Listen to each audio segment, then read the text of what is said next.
Charlie and the Chocolate Factory, Chapter 23 continued. But, she shrieked, where does the giant pipe go to in the end? Why, to the furnace, of course, Mr. Wonka said calmly. To the incinerator. Mrs. Salt opened her huge red mouth and started to scream. Don't worry, said Mr. Wonka. There's always a chance they've decided to not light it today. A chance, yelled Mrs. Salt. My darling Veruca, she'll be sizzled like a sausage. Quite right, my dear, said Mr. Salt. Now see here, Wonka, he added. I think you've gone just a shade too far this time. I do indeed. My daughter may be a bit of a frump. I don't mind admitting it. But that doesn't mean you can roast her to a crisp. I'll have you know I'm extremely cross about this. I really am. Oh, don't be cross, my dear sir, Mr. Wonka said. I expect she'll turn up again sooner or later. She may not even have gone down at all. She may be stuck in the chute just below the entrance hole, and if that's the case, all you'll have to do is go in and pull her up again. Hearing this, both Mr. Salt and Mrs. Salt dashed into the nut room and ran over to the hole on the floor and peered in.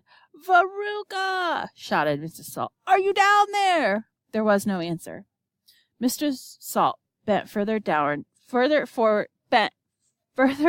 to get a closer look. She was now kneeling right on the edge of the hole with her head down and her enormous behind sticking up in the air like a giant mushroom. It was a dangerous position to be in. She needed only one tiny push, one gentle nudge in the right place, and that is exactly what the squirrels gave her. She toppled into the hole head first, screeching like a parrot. Good gracious me, said Mr. Salt as he watched his fat wife go tumbling down into the hole. What a lot of garbage there's going down today. He saw her disappearing into darkness.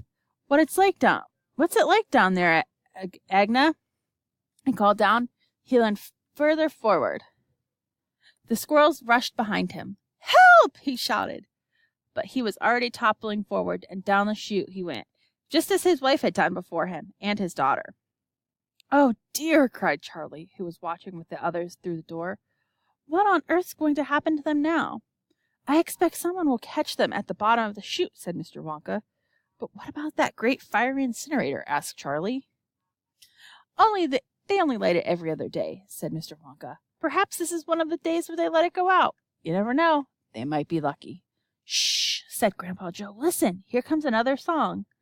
Far away down the corridor came the beating of drums. Then the singing began.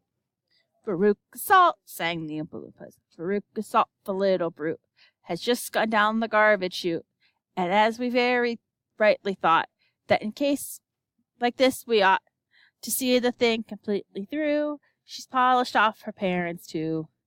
Down goes Veruca, down the drain, and here perhaps we should explain that she will meet as she descends a rather different set of friends to those that she has left behind.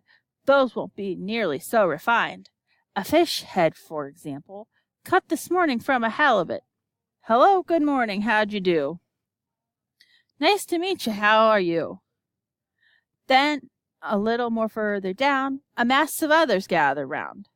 A bacon rind, some rancid lard, a loaf of bread gone stale and hard, a steak that no one could chew, an oyster from an oyster stew, some liverwurst so old and gray, one smelled it from a mile away, a rotten nut, a reeky pear, a thing the cat left on the stair, and lots of other things as well, each with a rather horrid smell.